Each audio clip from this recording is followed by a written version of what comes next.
this is the result of the fitting. Perfect fit. It looks really, really great. So for the first data set, for the second data set as well, no these deviation, at least with the pure eye, you cannot see anything. You can see the residuals. Wonderful. That's exactly what you get when you have an absolutely perfect model. It's only maybe statistical errors with the data set. So we learned that this is reaction order 2. Oh, what does that mean? So let's go back to the PowerPoint. Okay. So DynoChem suggests a reaction with order 2 in A. So the problem now is how to present this in the reactions in statement. We have to tell, okay, we already learned one way. We can write down A goes to D as it is and specify the order for the first, in this case there is only one, as 2. That is a way it works. We can do it. We can show.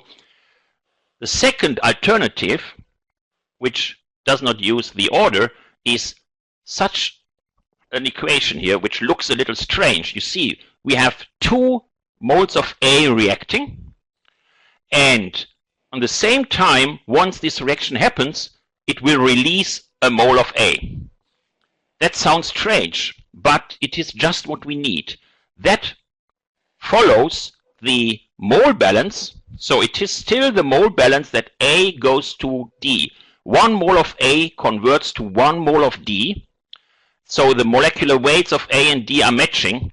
If we omit the A, that will not be a match. However, these 2 lines have a kinetic difference. This is first order in A, interpreted by DynoChem, if we ignore this forced order 2.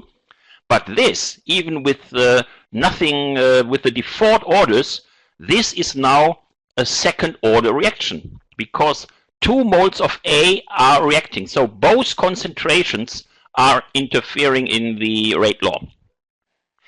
And the third way, that is, we can define this, and that is a way which is more to reality probably.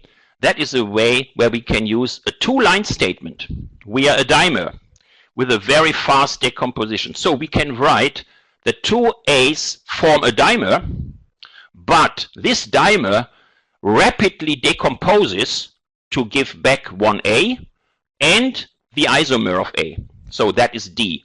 And as this reaction is so fast, there is no chance of the dimer to build up.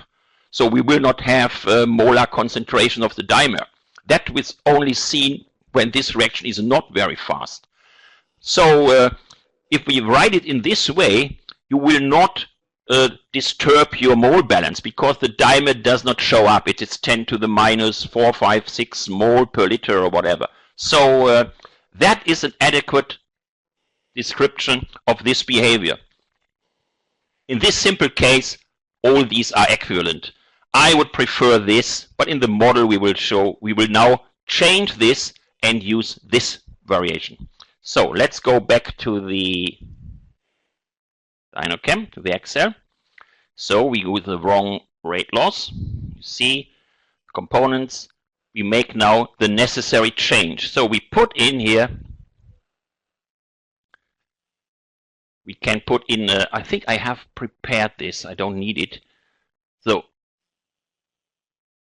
this one, I have saved a little writing work and I did this already. So these are the three options. So that is the one I showed with the order 2. This is the one we are using here. So that is A plus A gives D plus A. And you see I have commented out these lines, so DynoChem does not read this. So DynoChem only reads the first 3 lines here in the rate statement. And this is now the reaction which is second order in A. And now let's see how we can fit these data. So we run this.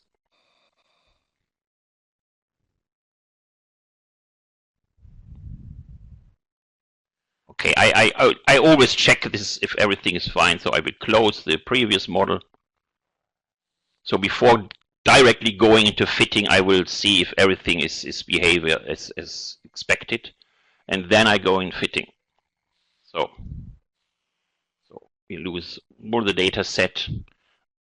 And I will now use just the 3 rate constants. I don't fit reaction orders. It is second order, and we put a second order reaction in the model.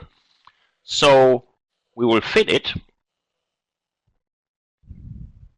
And you see, wow, that is a perfect fit. Both data, the residuals, everything is fine.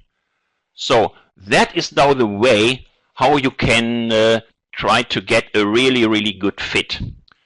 Try to first get the mole balance, or the data you generate.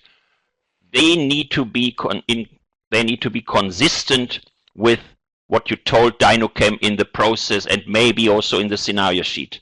Check this. If there is a mismatch, you have to correct first. Then, with the mole balance being correct, you still may have deviations. The fitting is not good. Then you may think about reaction rate law problems.